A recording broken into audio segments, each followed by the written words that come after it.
नमस्कार दोस्तों। विजयदशमी का दिन हमारे लिए एक अलग ही महत्व रखता है। दरअसल विजयदशमी से 3 घटनाएं जुड़ी हुई हैं।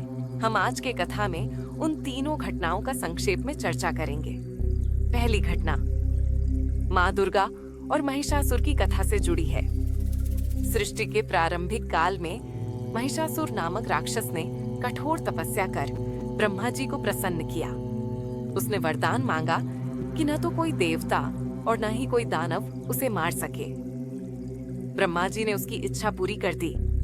वरदान मिलते ही महिषासुर का अत्याचार बढ़ गया। उसने तीनों लोकों पर अधिकार कर लिया।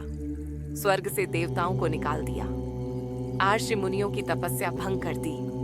पृथ्वी पर प्रजा को सताने लगा। जब देवता हार कर त्रिदेव यानी ब्रह्मा, विष्णु और महेश के पास पहुंचे तो तीनों देवताओं ने अपनी अपनी शक्तियों का तेज एक साथ मिलाया।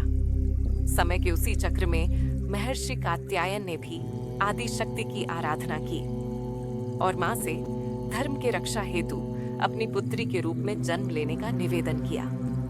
मां महर्षि कात्यायन के पुत्री रूप में जन्मी, जिस कारण उन्हें कात्यायनी के रूप में पूजा गया। उधर जब देवताओं पर महिषासुर का प्रकोप बढ़ा तब त्रिदेवों ने अपनी अपनी शक्ति और तेज मां कात्यायनी को दिया। उस तेज से एक दिव्य रूप वाली देवी प्रकट हुई। वही थी मां दुर्गा।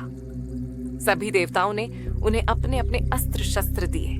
भगवान शिव का त्रिशूल, भगवान विष्णु का चक्र, इंद्र का वज्र, वरुण का शंख, अग्नि का तेज भाला, पर्वत राज्य हिमालय ने शेर।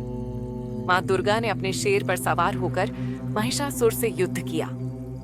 यह युद्ध पूरे 9 रात और 10 दिन चला। अंततः दशमी के दिन मां ने अपने त्रिशूल से महिषासुर का वध किया।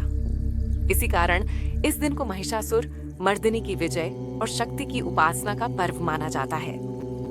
दूसरी घटना श्री राम का रावण पर विजय से जुड़ी है।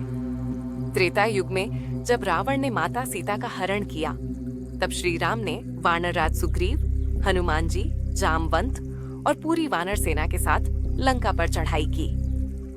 युद्ध से पहले श्री राम ने 9 दिनों तक मां दुर्गा की उपासना की और उनसे विजय का आशीर्वाद मांगा।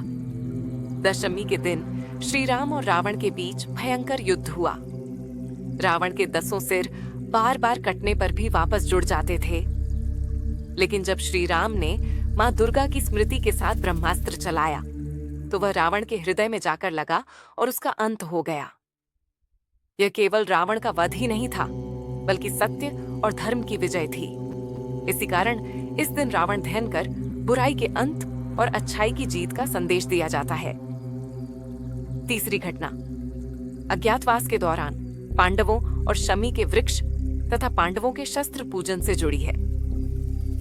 महाभारत काल में जब पांडव वनवास और अज्ञातवास में थे तो उन्होंने अपने अस्त्र शस्त्र एक शमी के वृक्ष में छिपा दिए थे।